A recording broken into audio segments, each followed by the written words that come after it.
Assim como a Guerra Fria, as guerras culturais são um conflito no campo das ideias.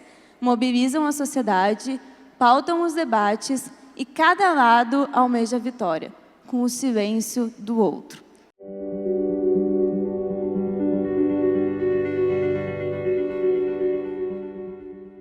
For almost half a century, after the end of the Second World War, our fundamental understanding of the world, the basic framework that all states held in common, was the Cold War. And it was either us or them, either the Warsaw Pact or NATO. You were either aligned with the US or the USSR. You were either good or evil. And all of this was more important than globalization. But globalization was not just about economic engagement. It was also a political, social, and moral process. It integrates worldviews, ideas, and cultures, besides just markets. In the economic conflicts that animated the 20th century politics are displaced by newly emergent moral and social ones: pluralism, free speech, human rights, freedom, and democracy. To complicate matters, the culture war is not just between nations, but within nations. Political polarization in the United States is so well documented, and many pundits are now talking about secession and even civil war. Worse, the polarization is not just political, now it's social and cultural. And the popularity of social media and distrust in legacy media further aggravates the divide between the tribes. And just like the last Cold War, the new culture war will engulf almost every corner of the world. The new culture will demand that nations and tribes within nations take sides. It will usher in new blocs oriented around different values, and it will bring chaos and instability. It will be us versus them. It will be good versus evil. History, far from ending, is going to restart once again. Dizer o que é o liberalismo, para nós percebermos por que motivo as guerras culturais são uma luta entre dois conceitos de liberalismo, sendo que, infelizmente, só um deles é que vai poder sobreviver. Antes de uma sensibilidade liberal, a noção de tolerância era bastante precária, pelo simples motivo de que as sociedades partiam do pressuposto de que só podíamos ter sociedades estáveis e em paz quando todos subscrevessem o mesmo dogma. O que a modernidade liberal fez foi estilhaçar esta concepção de tolerância. O que, no fundo, a modernidade liberal fez foi, basicamente, dizer e defender que não é preciso a existência de um único dogma para que as sociedades possam funcionar.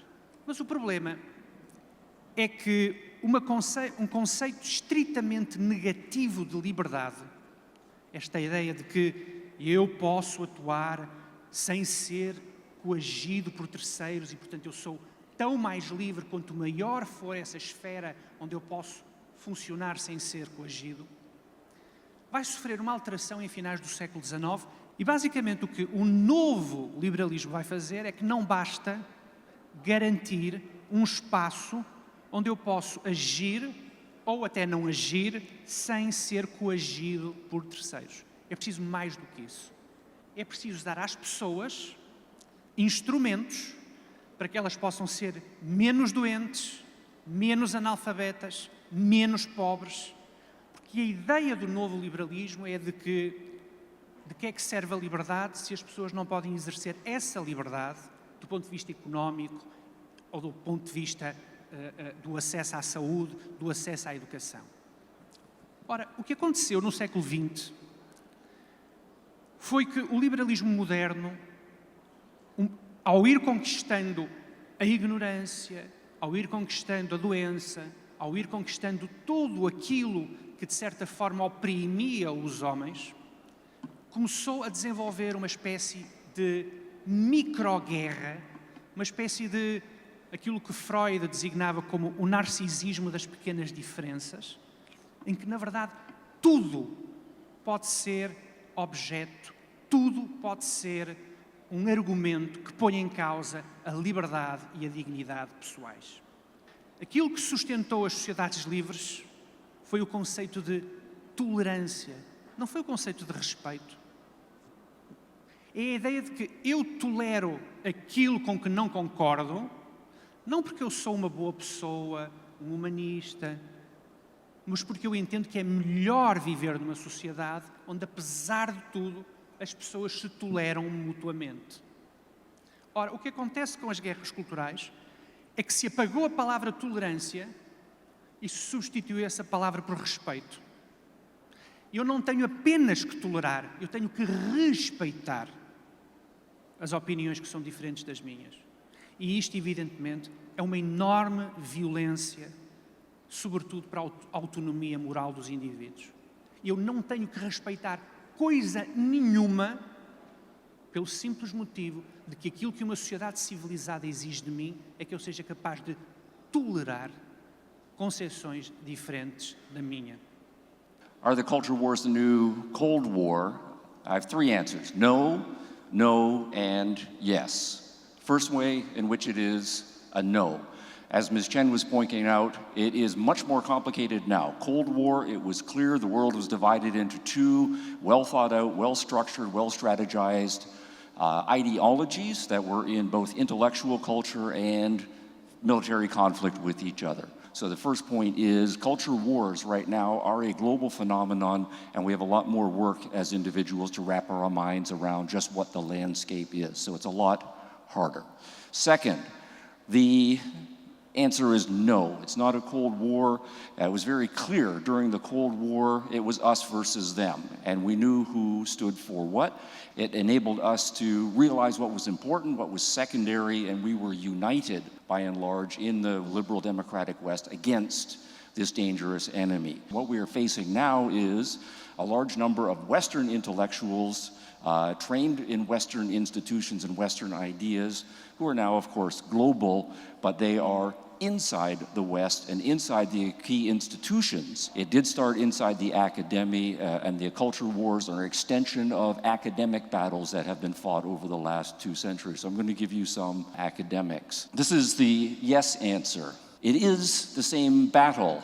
The Cold War and the Culture War. When you strip it down, the most important issue is a conflict of moral visions and extending all of those values equally to all human beings, not only in our own nations, but around the world. What we are facing is an enemy committed to a moral code that is collectivized and authoritarian and not afraid to use authoritarian, physicalistic, coercive methods. They do have a moral code. We have a moral code, and that is the source or the center of the battle. The strategy is quite explicit. Right? There's undermine your mind. Human beings survive to the extent that they think well, and they have confidence in the power of their brains to take on big problems. If we can paralyze people's confidence in their ability to think for themselves, then they will be followers. Then they will do what they tell you, and it sets themselves up for another kind of authoritarianism.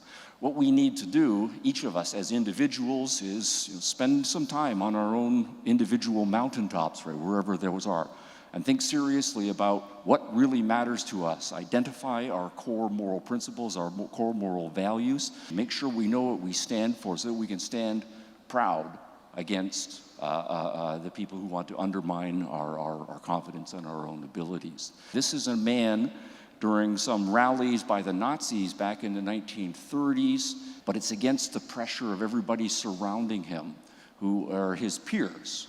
And it's very hard to stand up against peer pressure, conformist pressure of this sort. We need that as well. And that's as we find the postmodern offshoots trickling into more and more aspects of our own culture, that it's not institutions above that are crushing us, it is, in many cases, people in our own social circles. And that's a different kind of moral battle. Thanks for your attention.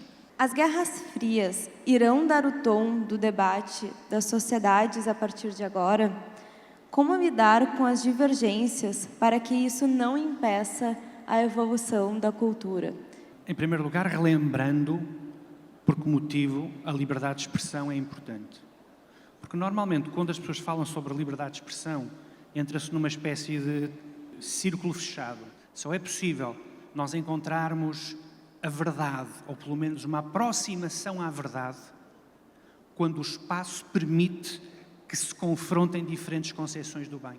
The question was about stopping cultural evolution, which, I mean, I think that's a weird, awkward way of phrasing that because culture does evolve over time. I don't think human culture is something that you can freeze in time. It's going to change. I think the best way to do it is to counter it. At the end of the day, the question is this cultural change in line with human flourishing? Is it adaptive to your society, to your country?